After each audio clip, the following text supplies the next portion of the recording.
رسوله الكريم اما بعد فاعوذ بالله من الشيطان الرجيم بسم الله الرحمن الرحيم رب اشرح لي صدري ويسر لي امري واحلل عقدة من لساني يفقهوا قولي اللهم ربنا الهمنا رشدنا واعذنا من شرور انفسنا اللهم ارنا الحق حقا وارزقنا اتباعه وارنا الباطل باطلا وارزقنا اجتنابه اللهم وفقنا لما تحب وترضى آمین یا رب العالمین۔ منہج انقلاب نبوی علی صاحبہ الصلاۃ والسلام پر بحث اور گفتگو سے پہلے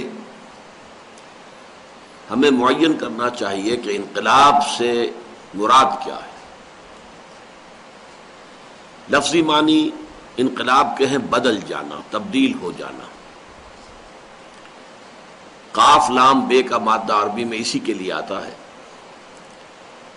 اور دل کو جو قلب کہتے ہیں عربی میں، غالباً اس کی وجہ یہی ہے کہ یہ ہر وقت بدلتا رہتا ہے، اسے چین نہیں ہے کسی ایک حالت پر، کبھی یہ سکڑ رہا ہے کبھی یہ پھیل رہا ہے۔ جسم کے ہر عضو کے لیے آرام ہے لیکن اس کے لیے آرام نہیں ہے۔ یہ قلب ہر دم بدلنے والی شے۔ قلبا باب تفعیل سے آئے گا، قلبا یقلبو، تو کسی اور شے کو بدل دینا، اور انقلاب باب انفعال میں اس کا خاصہ یہ ہے کہ خود اپنے اندر اثر پذیری، کسی چیز کا تاثر قبول کرنا۔ تو انقلاب کے معنی ہوں گے خود بدل جانا، خود تبدیل ہو جانا، خود لوٹ آنا، خود پلٹ آنا، یہ بھی اس کے مفہوم میں شامل ہے۔ یہ تو لفظی مفہوم ہوا۔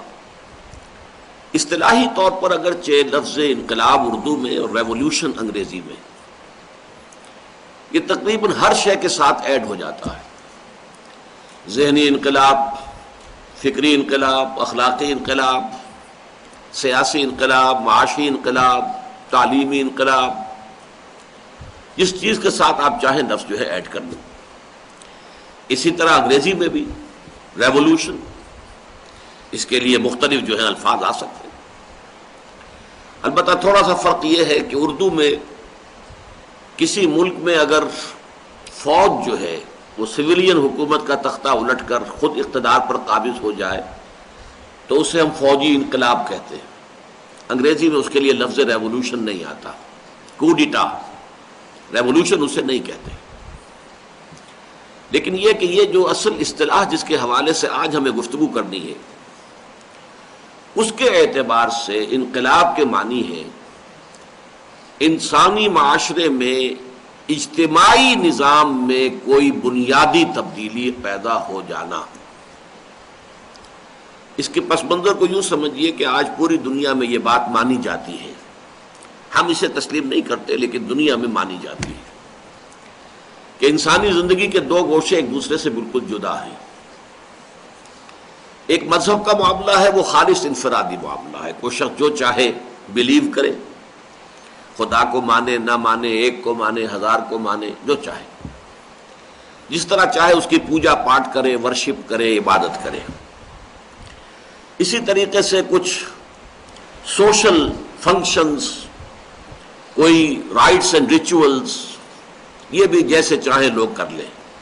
بچہ پیدا ہو تو خوشی کیسے منائیں، شادی کرنی ہے تو کیسے آرگنائز کریں، کوئی فوت ہو گیا ہے ڈیڈ باڈی کا کیا حشر کریں، اسے دفن کریں، جلائیں، کیا کریں، یہ ساری چیزیں جو ہیں یہ سوشل کسٹمز۔ یہ تو ہے انسان کا انفرادی معاملہ، ہر شخص کو اس میں کھلی آزادی ہے۔ یعنی عقائد نمبر ایک، بلیفز یا ڈوگما، پھر موڈز آف ورشپ، عبادات کے طریقے نمبر دو، سوشل کسٹمز نمبر تین۔ ان تینوں کو جمع کر لیجئے، بریکٹ کر لیجئے۔ یہ ہے انسان کی انفرادی زندگی کا معاملہ، جو شخص جس طرح چاہے کرے۔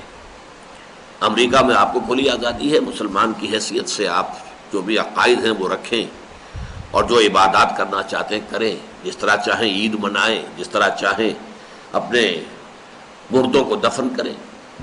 لیکن دوسرا حصہ جو ہے انسانی زندگی کا اجتماعی، جس کے لیے عام طور پر 3 الفاظ استعمال ہوتے ہیں: دی پولیٹیکل سسٹم، سیاسی نظام; دی اکنامک سسٹم، اقتصادی یا معاشی نظام; دی سوشل سسٹم، معاشرتی نظام. اور بسا اوقات ان تینوں کو جوڑ کر ایک اصطلاح بنائی جاتی ہے: the politico socio economic system. انہیں جوڑ دیا جاتا ہے چھوٹے چھوٹے وہ اس کے اندر درمیان لگا کر، دی پولیٹیکو سوشو اکنامک سسٹم. اس لیے کہ ظاہر بات ہے کہ حیات انسانی ایک وحدت ہے، تو یہ جو اجتماعی نظام ہے کسی معاشرے کے اندر، یہ بھی ایک وحدت کی حیثیت سے ہوتا ہے. اس کا جو سیاسی نظام ہوگا اس کے ساتھ ہی مطابقت رکھنے والا اس کا معاشی نظام ہوگا، اس کے ساتھ ہی مطابقت رکھنے والا اس کا معاشرتی نظام ہوگا.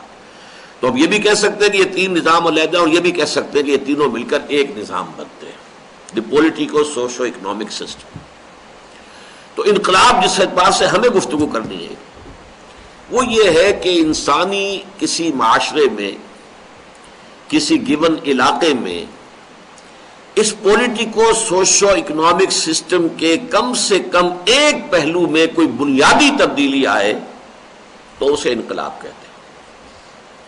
سیاسی نظام میں کوئی بنیادی تبدیلی آ جائے، معاشی نظام میں کوئی بنیادی تبدیلی آ جائے، معاشرتی نظام میں کوئی بنیادی تبدیلی آئے، تب تو انقلاب کہلائے گا. باقی عقائد میں تبدیلی آ گئی تو اس سے وہ انقلاب نہیں کہلاتا. اس کی سب سے بڑی مثال کیا ہے کہ سن 300 عیسوی کے لگ بھگ جو ایمپرر کانسٹنٹائن تھے، قسطنطین جو اس وقت کے رومن ایمپرر تھے، وہ عیسائی ہو گئے. اس سے پہلے رومن امپائر میں عیسائیوں کو سخت پرسیکیوٹ کیا جاتا تھا. اب جب وہ خود شہنشاہ عیسائی ہو گیا اور پوری رومن امپائر عیسائی ہو گئی ایک دم ماس کر ونشر، اس سے بڑا جو ہے یوں سمجھیے کہ تبدیلی کا معاملہ مذاہب کی تاریخ میں کبھی نہیں ہوا. ایک پوری کی پوری عظیم سلطنت جو ہے وہ اس نے اپنا مذہب تبدیل کر لیا، لیکن اسے کبھی بھی ریولیوشنز کی فہرست میں نہیں گنا گیا. اس لیے کہ جو پولیٹیکل سوشو اکنامک سسٹم تھا وہ جو کا تو رہا، وہی بادشاہت رہی، وہی فیوڈل سسٹم رہا، وہی جو ان کے ہاں طور طریقے تھے سب رہے. کوئی بنیادی تبدیلی آئی ہی نہیں. تبدیلی آئی ہوگی تو یہ ہے کہ بچہ پیدا ہو رہا ہے تو بیپٹائز کیا جائے گا اسے، چرچ میں جائیں گے، کچھ کوئی کسی طور سے پریئر ہوگی، بس اللہ اللہ خیر صلی اللہ. باقی the political socio-economic system remained intact as it was. لہذا اسے کبھی بھی آپ نے نہیں سنا ہوگا رومن ریولوشن، نہیں. البتہ یہ کہ اس کے برعکس فرانس کا انقلاب وہ 250 برس پہلے آیا تھا، وہ واقعتاً انقلاب تھا. اس لیے کہ سیاسی نظام میں ایک بہت بڑی تبدیلی آئی، بادشاہت کے نظام کا خاتمہ، جمہوریت کے دور کا آغاز، بڑی تبدیلی تھی. اسی طریقے سے بولشوک ریولوشن 1917 میں جو آیا روس میں، وہ بھی یقیناً ایک انقلاب تھا. اس لیے کہ وہاں معاشی نظام میں بہت بڑی تبدیلی آ گئی کہ کوئی بھی ذرائع پیداوار جو ہے وہ انفرادی ملکیت میں نہیں رہیں گے، سب کے سب اجتماعی ملکیت میں ہوں گے. بڑی تبدیلی تھی. ان دونوں سے ہم واقف ہیں اچھی طرح کی انقلابات ہیں، انقلابات عالم میں ان کا شمار ہوتا ہے. یہ کوالیفائی کرتے ہیں انقلاب کے لفظ کو، اس لیے کہ پولیٹیکو سوشو اکنامک سسٹم کے ایک پہلو پر یقیناً بہت بڑی تبدیلی اثر انداز ہوئی. اب اس حوالے سے جو بات سمجھنے کی ہے وہ یہ ہے، اس کو میری گفتگو کا دوسرا حصہ سمجھیے. پہلی بات تھی انقلاب کے لفظی معنی، لغوی معنی، literal meaning of revolution. Number دوسری وہ یہ کہ اس کا اصطلاحی مفہوم کیا ہے. جب اصطلاح کے طور پر لفظ انقلاب ہم بولتے ہیں تو اس کا معنی کیا ہے. اب نمبر 3 لیجئے کہ اس مفہوم کو سامنے رکھ کر اگر ہم پوری انسانی تاریخ کا جائزہ لیں تو یہ بات بالکل نکھر کر سامنے آتی ہے کہ تاریخ انسانی کا عظیم ترین انقلاب وہ تھا جو محمد عربی صلی اللہ علیہ وسلم نے اب سے 1400 برس قبل جزیرہ نما عرب میں برپا کیا. یہ تمام انقلابات عالم کی فہرست میں 2 اعتبارات سے نہایت ممیز ہے، ممتاز ہے، آؤٹ اسٹینڈنگ. نمبر 1 یہ ٹوٹل ریولوشن تھا، اس میں ہر شے بدل گئی. یہاں تک کہ مذہب بھی بدلا، معاشرتی نظام بھی بدلا، سیاسی نظام بھی بدلا، معاشی نظام بھی بدلا، عقائد بھی بدلے، عبادات بھی بدلے، سوشل کسٹم بھی بدلے، 6 کی 6 چیزیں بدل گئی۔ باقی اس کے مقابلے میں ہم دیکھیں تو فرینچ ریولوشن میں صرف پولیٹیکل سسٹم بدلا، باقی عقائد وہی رہے، پہلے بھی کرسچنز تھے، بعد میں بھی کرسچنز تھے، وہی عقائد، باقی اور سوشل کسٹم بھی وہی رہے، کوئی تبدیلی نہیں ہوئی، محض ایک پولیٹیکل سسٹم میں تبدیلی آئی۔ اسی طریقے سے بولشوک ریولوشن میں صرف معاشی نظام بدلا ہے اور کچھ بھی نہیں بدلا، باقی عیسائی کے عیسائی رہے، وہی ان کے گرجے موجود رہے، سب کچھ تھا، اور کیا تبدیلی آئی؟ سوشل کسٹم میں بھی کوئی تبدیلی نہیں آئی، شادیاں اسی طریقے سے جیسے ہوتی تھی ہوئی۔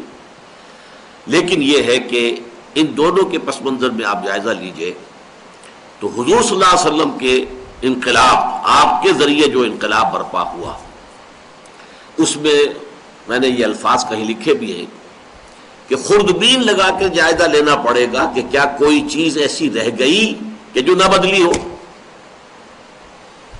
عقائد بدل گئے، اخلاق بدل گئے، شب و روز کے انداز بدل گئے، اقدار بدل گئی، ویلیوز، یہ ویلیو سسٹم،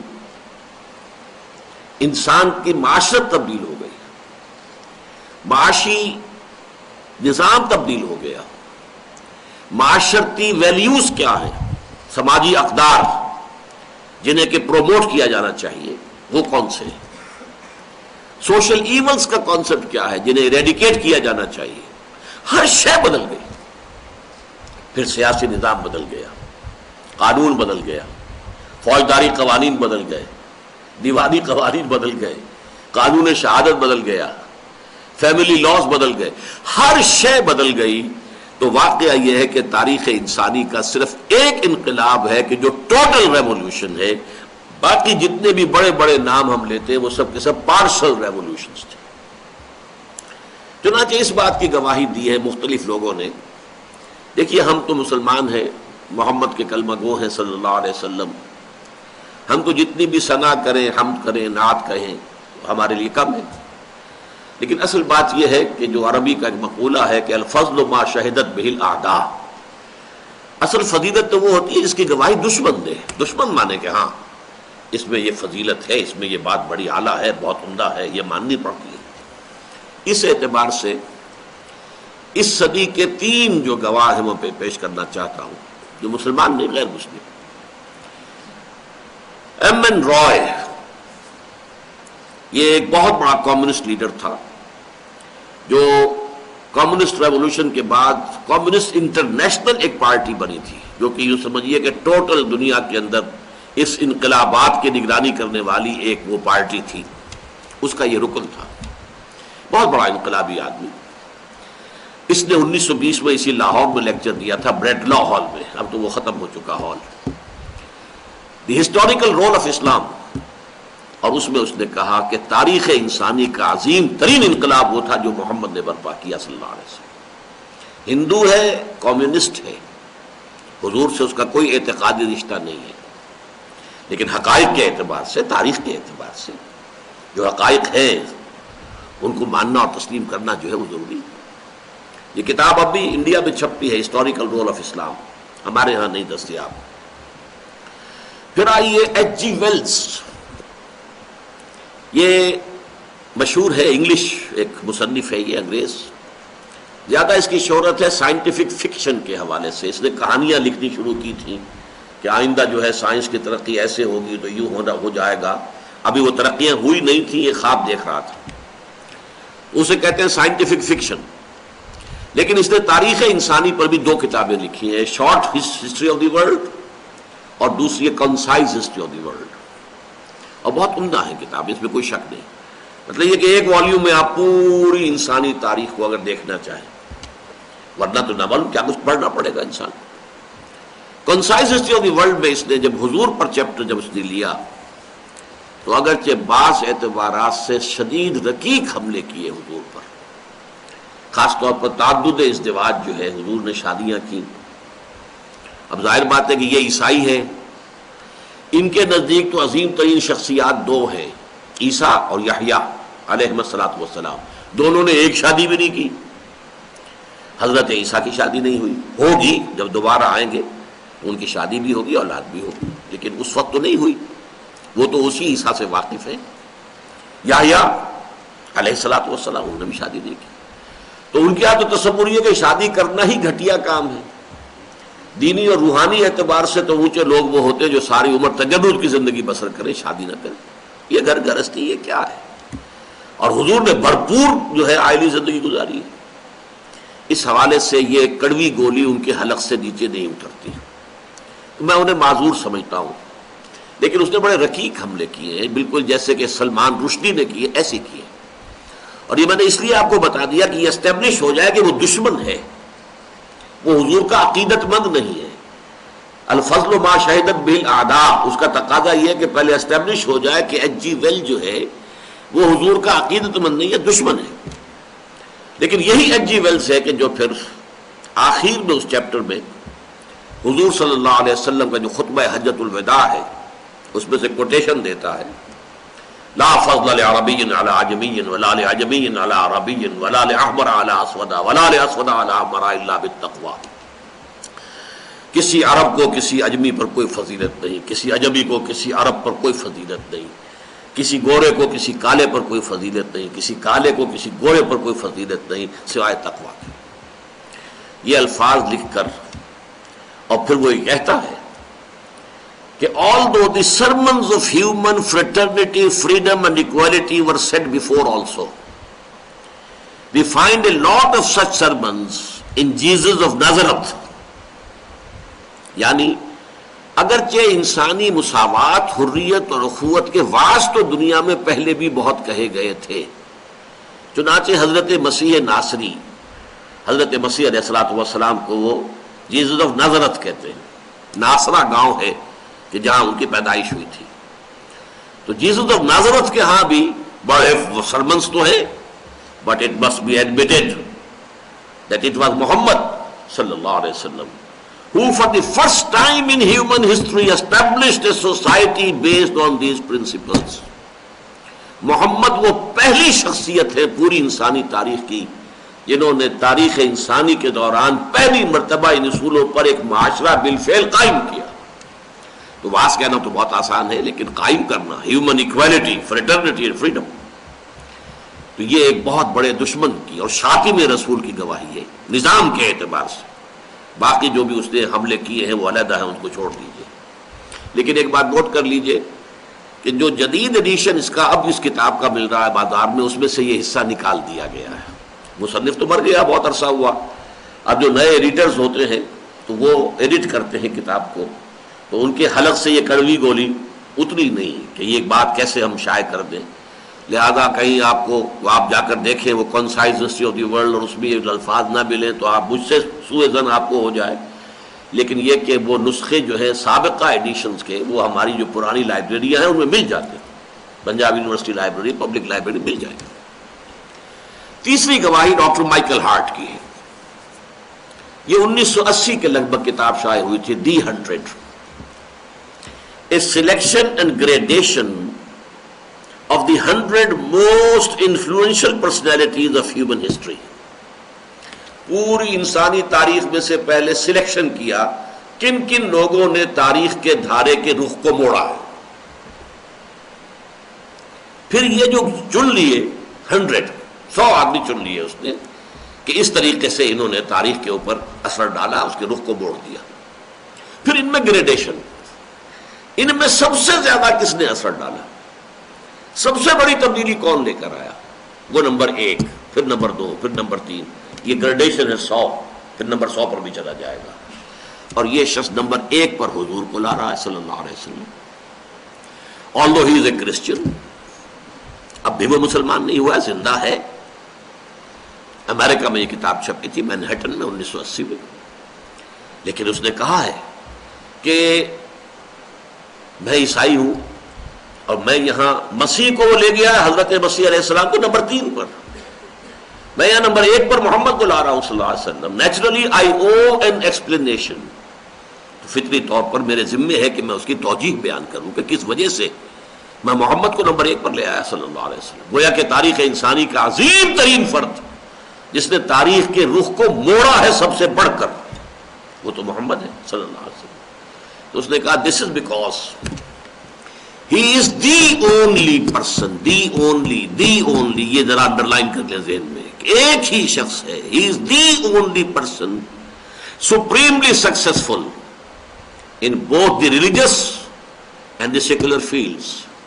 وہ جو میں نے شروع میں آپ کو بتایا تھا، تین چیزیں ادھر، تین چیزیں ادھر، عقائد، عبادات اور کچھ سوشل کسٹمز، یہ تین جمع کر لیجئے، یہ مذہبی زندگی ہے، آزادی ہے ہر فرد کو. اور social system, economic system, political system, ان تین کو جمع کر لیجئے، یہ سیکولر لائف ہے ان کے کہنے کے مطابق، اس کا کسی مذہب سے کوئی تعلق نہیں. اب وہ کہتا ہے کہ عظیم انسان جتنے بھی تاریخ میں ہم نے دیکھے، وہ یا تو ادھر اونچے ہیں تو ادھر ان کا کوئی مقام نہیں، یا ادھر کوئی اونچا مقام ہے تو ادھر کوئی حیثیت نہیں، یا کروخے لوگ ہیں.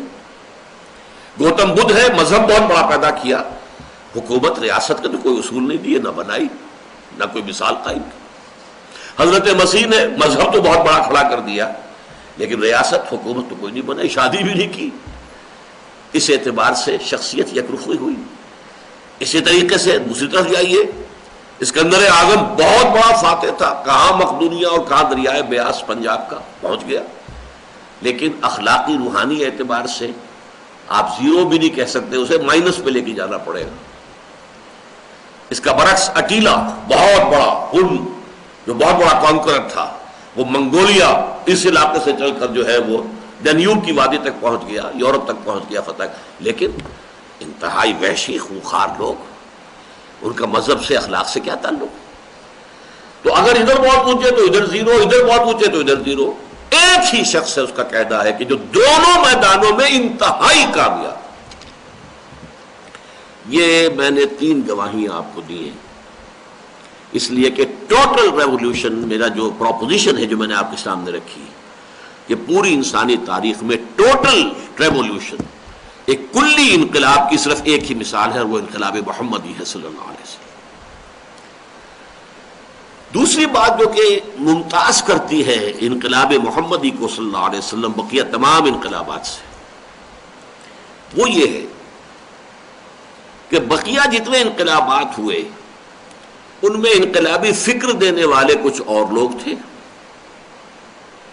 وہ مرد میدان نہیں تھے، میدان میں آ کر قیادت نہیں کر سکے انقلابی پروسیس کی، انقلابی جد و جہد کی، بلکہ میدان میں آ کر انقلاب برپا کرنے والے لوگ بالکل کوئی اور تھے.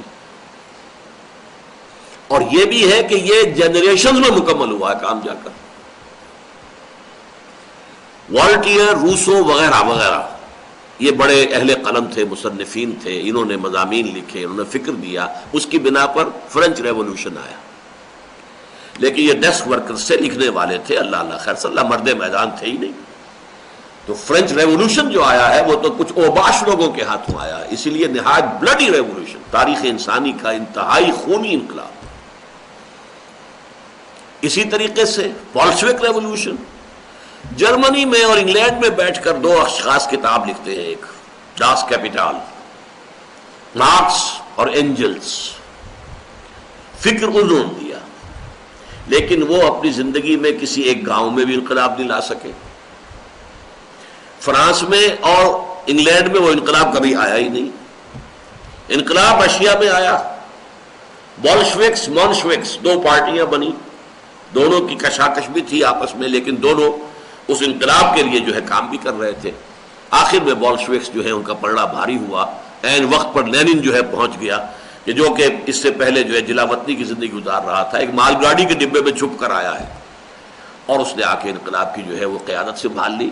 تو نہ مارکس کا کوئی تعلق اس سے اور نہ اینجلس کا. اس کے برعکس حضور کا انقلاب ایک لائف سپین میں مکمل، ایک ہی شخص ہے جس نے کہ ابتدائی دعوت دی، ابتدائی فکر دیا.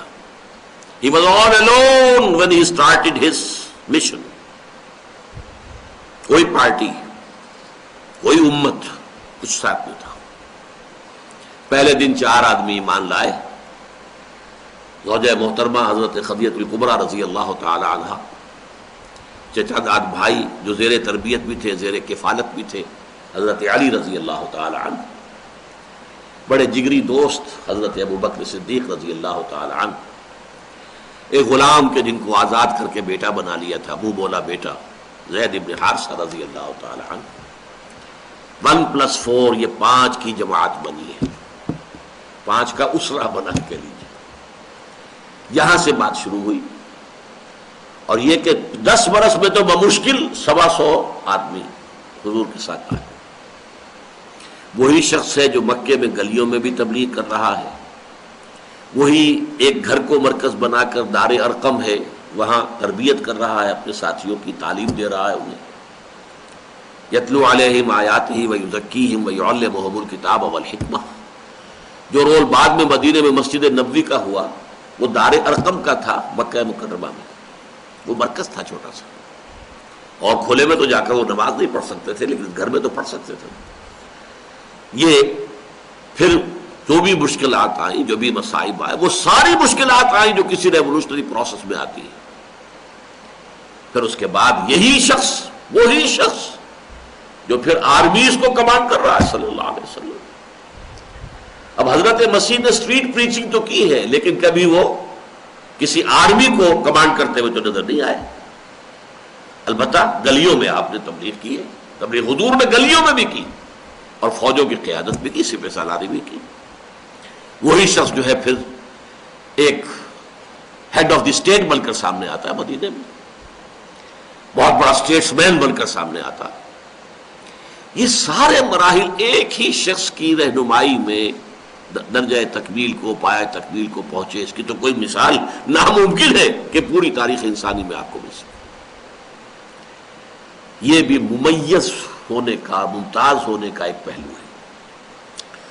اس سے اب ان 2 چیزوں سے، یہ جو ہماری تیسری بحث چل رہی تھی، اس میں جو 2 حصے ہو گئے کہ انقلاب محمدی صلی اللہ علیہ وسلم جو ہے وہ 2 اعتبارات سے ممتاز ہے۔ نمبر 1 یہ ٹوٹل ریولوشن تھا، نمبر 2 یہ ریولوشن ایک ہی شخص کی قیادت میں اور ایک ہی انسانی زندگی کا جو بھی دورانیہ ہوتا ہے، لائف سپین، اس کے اندر ابتدا سے تکمیل تک کے سارے مراحل طے کر گیا۔ ان 2 کا ایک نتیجہ نکلتا ہے۔ اگر آپ یہ جاننا چاہیں کہ پروسیس آف ریولوشن ہے کیا، انقلابی عمل کسے کہتے ہیں، تو واحد سورس ہے سیرت محمدی صلی اللہ علیہ وسلم۔ ظاہر بات ہے اور کوئی شخص میدان میں ہے ہی نہیں، کس سے سمجھیں گے؟ مارکس نے، اینجل نے تو کتاب لکھ دی تھی، اللہ اللہ خیر صلی اللہ، آگے کوئی انقلاب تو برپا کیا ہی نہیں۔ والٹیر، روسو نے کتابیں لکھ دی، مضامین لکھ دیے، لیکن یہ کہ اس سے آگے تو ان کا کوئی رول نہیں۔ جن لوگوں نے انقلاب برپا کیے ان کا کوئی رول اس اعتبار سے نہیں ہے کہ انہوں نے لوگوں کی تربیت کی ہو، کوئی نہیں۔ ایک پبلک ایک مہم چلائی ہے، ایک ماس موومنٹ، اس میں لوگوں نے یقین قربانیاں دی ہیں، تبھی انقلاب آیا ہے، لیکن یہ کہ وہ یک رخی زندگی ہے۔ تو اگر کوئی شخص یہ سمجھنا چاہے کہ ایک ریولوشنری پروسیس ہم کسے کہیں، اور اگر کوئی شخص واقعتاً چاہے کہ انقلاب محمدی صلی اللہ علیہ وسلم کو دوبارہ دنیا میں برپا کیا جائے، اس کے لیے تو ظاہر بات ہے لا محالہ لا محالہ لا محالہ، اس کے سوا کوئی چارہ کار نہیں ہے کہ وہ سیرت النبی کا مطالعہ کرے۔ اگرچہ سیرت النبی کے مطالعے کے 2 انداز بالکل مختلف ہوں گے۔ 2 الفاظ آپ نے سنے ہوں گے، ایک مضمون ہے ہسٹری، ایک ہے فلسفی آف ہسٹری، دونوں بڑا فرق ہے۔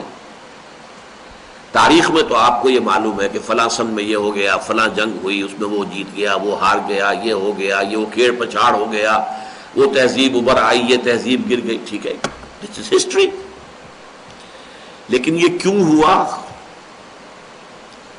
کوئی ابھرا تو کیوں ابھرا، کوئی گرا تو کیوں گرا، بٹوین دی لائنز ریڈ کرنا، بین السطور میں دیکھنا جھانک کر کہ یہ حالات و واقعات جو ہوئے ہیں ان کے پیچھے کیا ہے، اسباب و علل کیا ہے۔ تو اس اعتبار سے سیرت کا مطالعہ محض سیرت کے اعتبار سے نہیں بلکہ فلسفہ سیرت کے اعتبار سے، اور اس سے میری مراد کیا ہے کہ ہم جائزہ لیں کہ انقلابی عمل کے کیا سٹیجز ہیں کہ جو سیرت محمدی صلی اللہ علیہ وسلم سے ہم اخذ کر سکتے ہیں۔ اور یہ کہ ہر سٹیج کے کیا تقاضے تھے جو پورے کیے گئے، اور کسی ایک سٹیج سے دوسری سٹیج میں جانے کے لیے کیا کرائیٹیرین تھا کہ اب یہ سٹیج پوری ہو گئی، اب اگلے سٹیج پر ہم جاتے ہیں۔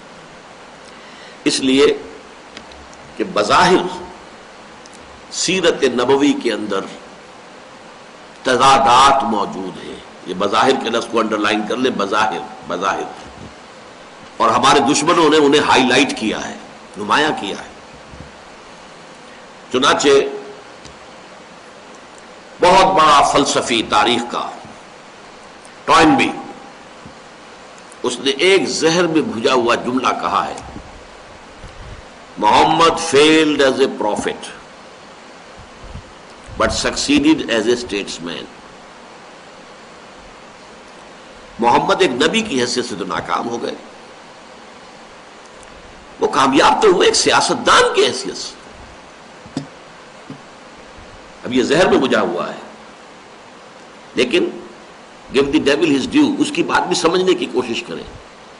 تنقید کا یہ ایک خاصہ ہے کہ آپ جس شخص پر تنقید کر رہے ہو، جس بات پر آپ تنقید کر رہے ہو، اس کے ذہن میں جھانک کر دیکھیے وہ یہ بات کیوں کہہ رہا ہے، کن حالات میں کہہ رہا ہے، پس منظر کیا ہے۔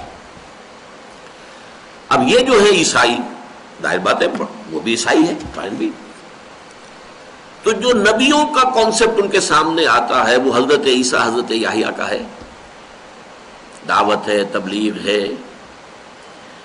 اگر لوگ ستا رہے ہیں تو ان کو معاف کرنا ہے، یہ ہے نا۔ یہ نقشہ محمد کا مکے میں ہے، مدینے میں تو نہیں ہے۔ یعنی وہ چاہے مانے یا نہ مانے کہ محمد اللہ کے نبی ہیں، لیکن ایک نقشہ ضرور مشابہ ہے نبیوں کے، جو مکی دور میں حضور کی شخصیت کا جو ہیولہ سامنے آتا ہے، جو آپ کی مصروفیات کا جو نقشہ سامنے آتا ہے، وہ کسی نہ کسی درجے میں مشابہ ہے انبیاء کے نقشے سے۔ وہی آپ گلیوں میں بھی جا رہے ہیں، لوگوں کو خطاب کر رہے ہیں، لوگ ستا رہے ہیں، کوئی کہہ رہا ہے پاگل ہو گئے، کوئی کہتا ہے مجنون ہے، سب ساری چیزیں۔ لیکن مکے میں تو آپ ناکام ہو گئے، وہاں سے تو آپ کو نکلنا پڑا جان بچا کر۔ 3 روز تو آپ غار ثور کے اندر کوش رہے، گویا کہ وہاں تو ناکام ہو گئے، بحیثیت نبی وہ ناکام ہو گئے۔ البتہ مدینے میں جو نقشہ سامنے آتا ہے، یہ تو اب ایک سپہ سالار ہے، ایک ہیڈ آف دی اسٹیٹ ہے۔ اللہ تعالیٰ نے ایسے حالات پیدا کر دیے کہ مدینے میں داخلہ ہی ہوا ہے بے تاج بادشاہ کی حیثیت سے، لہذا یہاں کامیاب ہے۔ تو he failed as a prophet but succeeded as a statesman. اسی کو مزید ہائی لائٹ کرنے کے لیے پروفیسر منگومری واٹ نے سیرت پر 2 کتابیں لکھ دی، محمد at Mecca, Muhammad at Medina. اب دیکھیے یہ ان کی شرارت، اس تضاد کو نمایاں کرنے کے لیے، یہ سائملٹینیس کنٹراسٹ کہ مکے والا محمد تو کچھ اور نظر آتا ہے، مدینے والا محمد کچھ اور نظر آتا ہے، محمد at Mecca, Muhammad at Medina. اور مدینے والے محمد کے لیے صلی اللہ علیہ وسلم وفداہ آباؤنا و امہاتنا، جتنے بھی انگریزی زبان میں کسی انسان کی شخصی مدح و ستائش اور تعریف کے لیے الفاظ ہو سکتے ہیں، وہ سپرلیٹو ڈگری میں استعمال کر دیے۔ بہت دور اندیش، بہت معاملہ فہم، بہت حالات کو صحیح طور پر پہچان لینے والے، بہت اچھے سپہ سالار، بہت اچھے حکمران، سارے جتنے بھی ہیں سپرلیٹو استعمال کرتے ہیں۔ لیکن یہ سب کے سب در حقیقت حضور صلی اللہ علیہ وسلم کی شخصیت مبارکہ کا وہی پہلو ہے، جو پہلو تھا مکے والا اس کے اندر نہیں۔ اس اعتبار سے میں نے آپ سے کہا ہے کہ یہ تضادات رفع ہوتے ہیں اگر جو فلسفی آف سیرہ ہے اس کو سمجھا جائے۔ اگر بٹوین دی لائنز آپ سمجھ سکیں گے اور دیکھ سکیں گے، ریڈ کر سکیں گے، تو یہ تضادات رفع ہو جائے۔ اسی طرح کا ایک اور تضاد ہے، آپ کو معلوم ہے صلح حدیبیہ ہوئی سن 6 میں، اور حضور نے بظاہر گر کر صلح کی، بڑی ان ایکول ٹرمز تھیں، لہذا مسلمانوں کا خون کھول رہا تھا غصے سے، ہم کیوں دب کر صلح کر رہے ہیں جبکہ ہم حق پر ہیں، الحق یعلو ولا یعلی علیہ، حق کا تو یہ حق ہے کہ وہ سربلند ہو، نہ یہ کہ کوئی اور اس کو اوپر بلند تر ہو جائے۔ لیکن حضور نے صلح کی، دب کر کی، لیکن 1 سال کے بعد جب مکے والوں اور ان کے حواریین کی طرف سے وہ صلح توڑ دی گئی، اب وہ مکے کا سردار ابو سفیان چل کر مدینے آیا ہے ود ریکویسٹ کہ اس کی تجدید ہو جائے، صلح دوبارہ پختہ کر دی جائے. اب حضور نہیں کر رہے، وہ سفارشیں بھی ڈلوا رہا ہے تو حضور نہیں مان رہے. کیوں؟ کچھ دیر پہلے گر کر صلح کر رہے ہیں، اور یہاں سردار آ رہا ہے، خوشامد کر رہا ہے، سفارشیں ڈلوا رہا ہے، صلح نہیں کر رہے. ایک کنٹراسٹ ہے، ایک تضاد ہے. How do you resolve it? یہ کیسے رفع ہوگا؟ یہ رفع ہوتا ہے در حقیقت اسی سے جس کا میں نے نام رکھا ہے فلاسفی آف سیرہ، یا سیرت کے بین السطور جھانک کر پڑھ سکنا. فلاں وقت یہ ہو رہا تھا تو کیوں ہو رہا تھا، حکمت کیا تھی. اس انقلابی عمل کے تقاضے ہیں کہ جو ہر وقت جو ہے فیصلہ کروا رہے ہیں کہ اس وقت اس انقلابی پروسیس کا تقاضا یہ ہے، اس وقت دب کر صلح کر لینی چاہیے. اب وہی انقلابی پروسیس یہ ڈکٹیٹ کر رہا کہ نہیں، اب صلح کرنے کا مطلب صرف یہ ہے کہ کفر کو آپ ایک فریش لیز آف ایگزسٹنس دے دیں، ورنہ کفر میں اب مقابلے کی طاقت ہے ہی نہیں. اب صلح کرنے کا مطلب ہے کہ خامخواہ اسے آپ لیز آف ایگزسٹنس دے رہے ہیں. تو اصل شے کیا تھی؟ انقلاب. اس لیے کہ محمد رسول اللہ کا مقصد بعثت یہ تھا، هو الذی ارسل رسولہ بالہدی ودین الحق لیظہرہ علی الدین کلہ. وہی اللہ جس نے بھیجا اپنے رسول کو صلی اللہ علیہ وسلم الہدا، کتاب ہدایت قرآن دے کر، ودین الحق اور دین حق دے کر، جو ایک نظام عدل و قسط ہے، the politico socio economic system based on justice and fair play, تاکہ غالب کرے اسے تمام کے تمام نظام زندگی پر. یہ انقلاب کا ایک عمل تھا. تو انقلاب کا تقاضا تھا، اس کے تحت جس وقت جو کرنا پڑا وہ آپ نے کیا ہے. اگر فلسفہ انقلاب سمجھ میں آ جائے گا تو سیرت پوری آپ کے نگاہوں کے سامنے کھل جائے گی، کہیں کوئی اشکال ہی نہیں رہے گا. اگر وہ فلسفہ انقلاب سامنے نہیں ہے تو پھر آپ کہیں کہیں رکیں گے، کہیں آپ اپولوجیٹک ہونا پڑے گا آپ کو. جیسے کہ ہمارے کچھ سیرت نگار، یہ جو ہمارا ماضی قریب کا زمانہ ہے، اس میں بہت سے سیرت نگاروں نے بشمول مولانا شبلی اپولوجیٹک انداز اختیار کیا ہے، معذرت خواہانہ انداز اختیار کیا. بہرحال یہ تیسری بحث تھی جو مکمل ہوئی.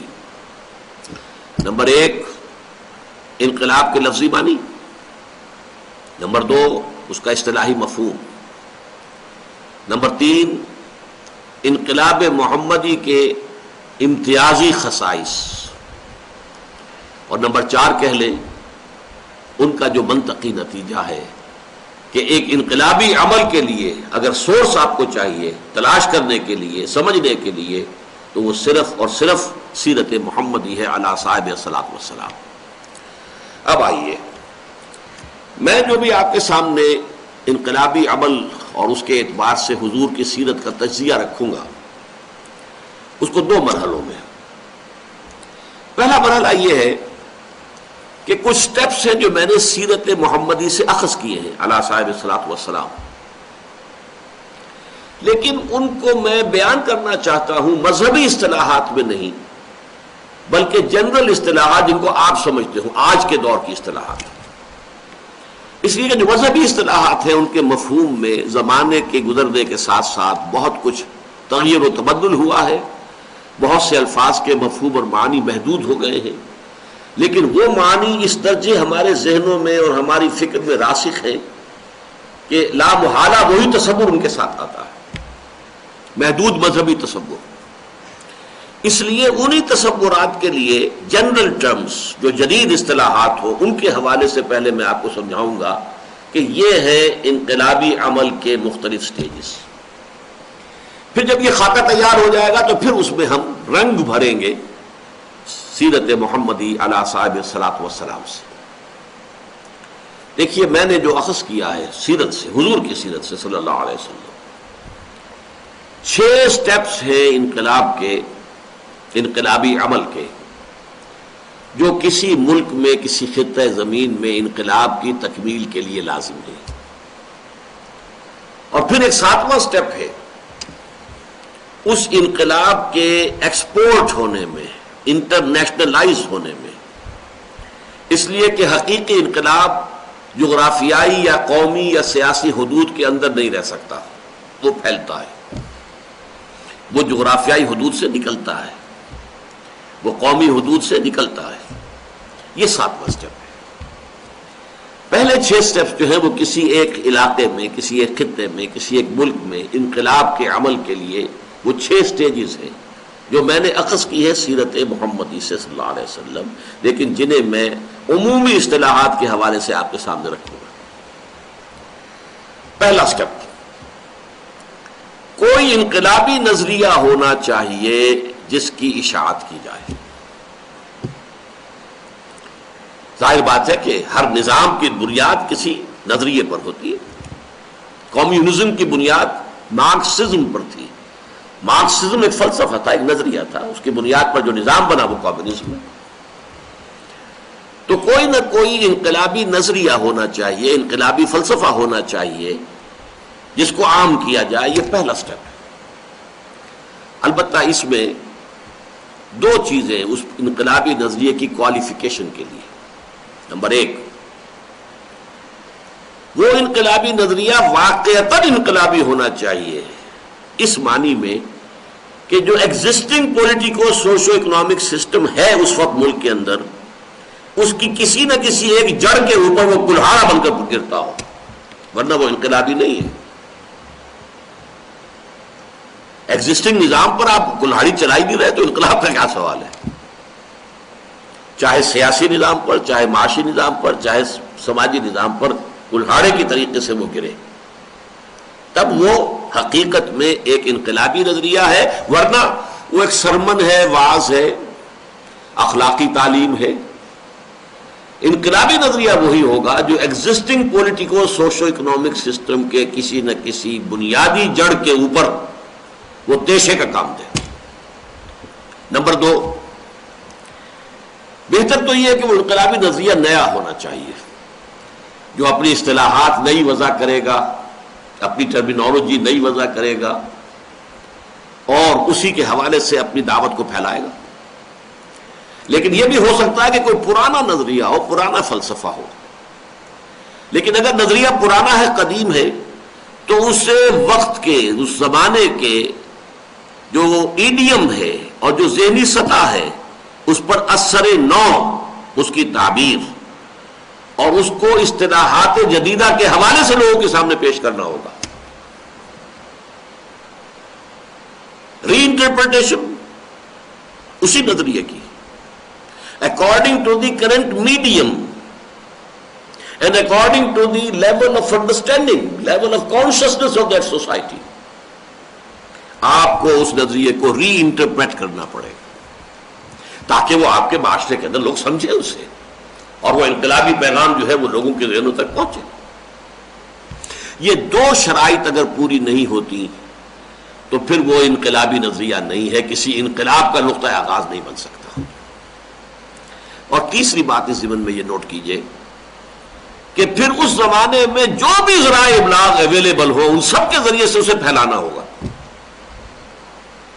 اب ایک وقت میں نہ لاؤڈ سپیکر تھا، نہ چھاپے خانہ تھا، لیکن جو بھی ذریعہ تھا، اسٹریٹ پریچنگ تھی، کہیں کھڑے ہو کر تقریر کر دینا، لوگوں کو مجمع کے اندر خطاب کو، ٹھیک ہے کیجیے، واٹ ایور از اویلیبل۔